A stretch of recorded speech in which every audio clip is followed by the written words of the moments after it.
I went to the pharmacy just to buy a headache pill. And somebody told me, why are you leaving yourself like that? Like, Really? you look way older than you are. The first impression was, you have wrinkles, that's wrong.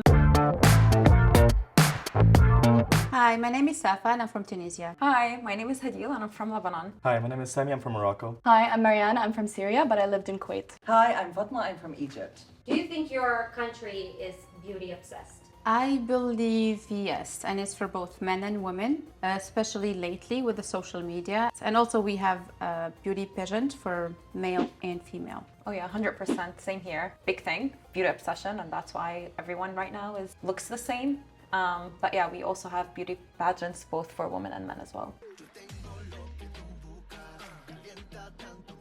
I would say it's a bit less, maybe, but still pretty much, and there are many different influences due to the location of Morocco, like different kind of beauty standards, so people really care about fitting into either of those standards, which creates some sort of obsession, I guess. I'm speaking on behalf of Kuwait here. I think yes, indeed. I feel like it comes with the wealth over there. If you don't know, Kuwait is basically oil money. So yeah, the beauty standards there are merely for competition and who has what and who has this. Not the majority in Egypt for sure. Most people don't care, they just want to function in life. Usually men want to look good, like dress up nice, put a lot of perfume.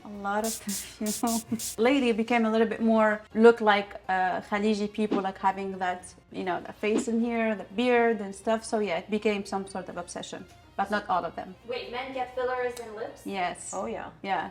Like they want to make that face look very like sharp and yeah. Oh yes. A lot of the influences also come from when Turkish series started airing in Lebanon. Women started expressing what beauty is, and they would be like, oh my god, those men are so beautiful. And a lot of those insecurities obviously trigger and surface up, so a lot of men started thinking that that's what women wanted to look at and see, so they would start doing certain changes in their body and their face. I think in Morocco, the physical appearance of men is not as kind of big of an importance as for women, but you definitely see some change as well in recent years, and especially with the migration to Europe and back, and you have the remittances, the people that come back and so on. And people in Europe would be usually wealthier, they would be able to go to the gym, they would have more kind of expensive clothing, so it's more about the social status. I genuinely think for them, it's more like what can I provide, what can I give, what can I do for the woman, rather than, you know, looks and appearance. In Egypt, men don't care about the way they look.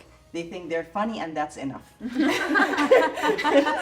And a man would be shamed if they like use lip balm or something. Even if their lips are very dry, they can't do that. So Yeah. I will have to go with Lebanon. I agree to that, to be honest. I think I see it, I feel it, I experience it. Yeah, 100% Lebanon as well. Yeah. And it's mostly because, I guess, the aspect of vainness is something like maybe Moroccan culture, like especially for men, that is associated more with like the feminine side of things. So picking eyebrows or like really like having that like really kind of trimmed beard and everything, something we associate with more like Lebanese men that are maybe more feminine, more you have more that kind of vainness in the that's more accepted. Well, Morocco, that's frowned upon, and if you do take care of yourself, then it's either feminine or homosexual, and those are of course like not okay. I also will pick Lebanon.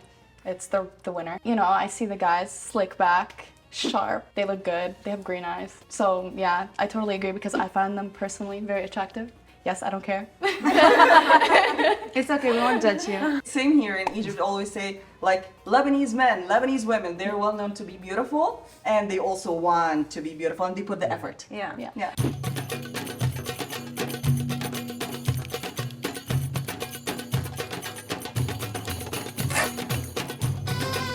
I feel like it has changed maybe a little bit since the World Cup, because then I feel like before that, it was more like Moroccan women were in the spotlight of like, if you think about Morocco and beauty. But like now, the World Cup, and you have like more kind of influencing figures like Hakimi or Ziyech, the players who are like really successful there. A lot of like media attention right now. I feel like more men, because like they appear in like Vogue magazine or so on, kind of appreciate that like, okay, maybe Moroccan men also can take care of their physical appearance and it's not immediately like feminine or homosexual. I can't say for sure, but I see a little change in the attitude towards kind of male beauty. I'm definitely attracted to a man that takes care of himself. I think this is like you know, that's a must, but not the obsession of changing features. And I think I like wrinkles, so Yeah, no. same. I love wrinkles. yeah, Good job, have money. yeah. Yeah. The son of someone very famous and known, so yeah, that's something. But basically money. Yeah, there is a saying like الراجل ما يعيبوش إلا جيبه, which is like the man, nothing is wrong with a man except for their pockets if it's they're empty. Yeah. Women in Egypt get attracted to men who are a bit protective and they Harsh. don't give them space. Yeah, Yeah. unfortunately. I was gonna Someone say really that. strict and severe, like that he will fight for her. Yeah. Yeah. Which is not very good. I feel like a territorial man is where it's at. Yeah. Would you say women in your country are beauty obsessed? No, they're definitely like the younger, social media obsessed women who think they can't have a wrinkle, they can't age, and it's a lot of pressure for sure, and this happens.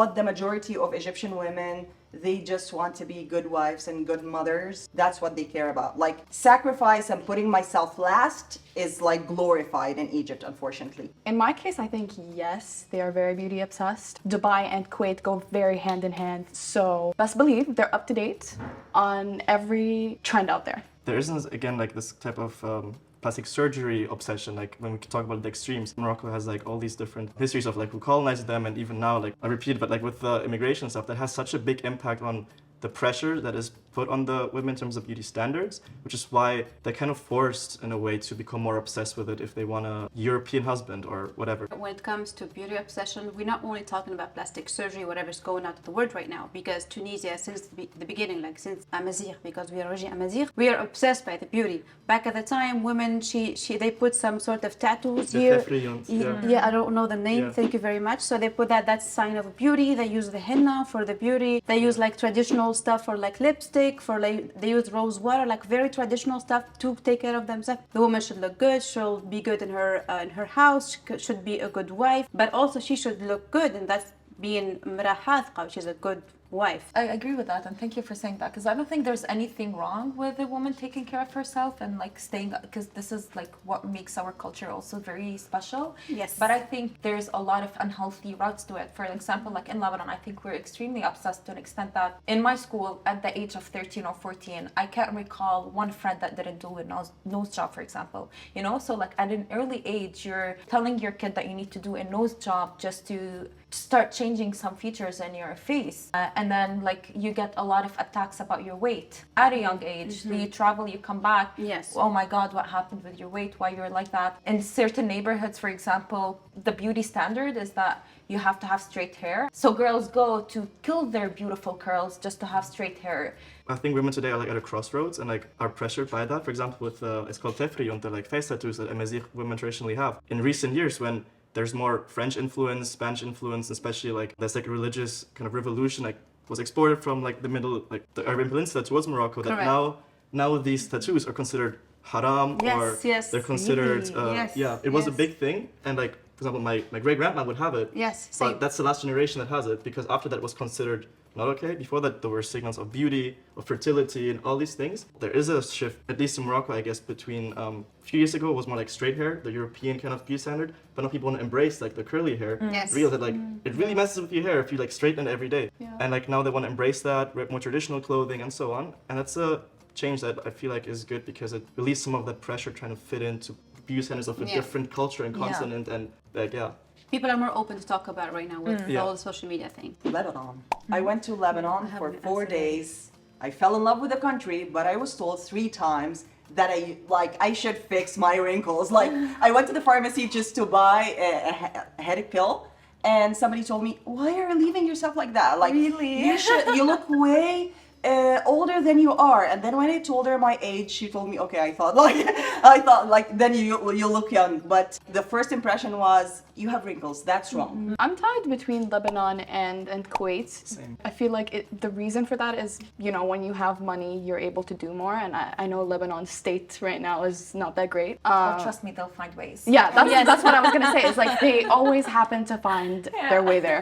Yeah, for me, same. It's between like not only Kuwait, but like Khalij, like Gulf region in general, and Lebanon.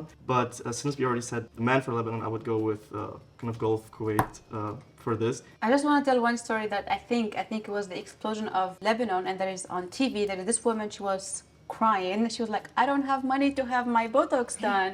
It was true. And then a doctor replied to her like, hey, come to me for free. So it was actually a thing, and we were laughing about it because that will, as she mentioned, they will make the money to do that. I also wanna, I think, give a reason to why I think they're very obsessed. And I think because Lebanon, in my perspective, in comparison to all the other Arab regions, we're a little bit more liberated in the sense of like what a woman was able to do. So we had a lot of pop stars come out from Lebanon.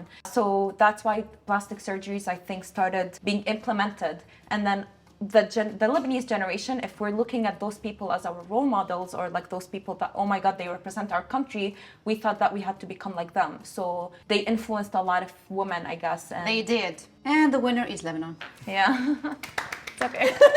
I mean, I shouldn't be happy about it.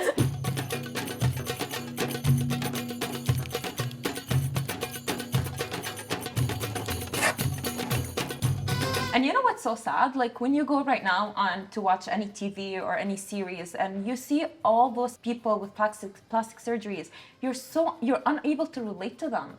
مين كان السبب؟ مجموعة لبنانية أنا خطفني تقريبا. You don't see the emotions, you don't see the facial expressions, and it's like, you know, it's really sad. If a woman back home, if you don't do your nails, if you don't shave, if you don't plug your eyebrows, oh my God, I had the biggest fight with my mom to do my eyebrows, and I had to get like 100 on my history for me to do it at age of 13 because all of my friends started like unplugging their eyebrows and like to shave their hands and stuff like that, and I felt like, oh my God, no one is gonna look at me. I relate to you on a completely different level. And when I was a kid, I had really bushy brows. I'm Middle Eastern. I'm supposed to grow hair. Everybody. And I was actually called football field eyebrows because I had really huge brows and I never got them done because I was a kid. Like I was not, so that, I think I was 12 when I first got my brows done. My mom never knew why, but there you go. now you know. This is something very common that I've seen in Kuwait where, you know, we have very dark features, you know, dark hair, dark brows, dark eyes. But when contact lenses, you know, evolved, you would not meet anyone that didn't have green eyes. And you would think it's the cultural, you would think it's just the norm there, but it's in fact not. And I know a lot of people that have damaged their eyes by wearing those contact lenses every single day. We also have things that are influenced, like make your skin lighter creams, whatever they call it. Look whiter, look more skinnier. Yes, and have tall. like a rose color on your cheeks and stuff like that, which are not natural to how we look. Yeah. So that's the influence, if I may say, but now things have changed. Yeah. Like the beauty standard back at the time, if we see someone with colored eyes, like, wow, it was a big thing. Which is not the case for us because we're not like that usually. But now things have changed. Thank you. Thank you.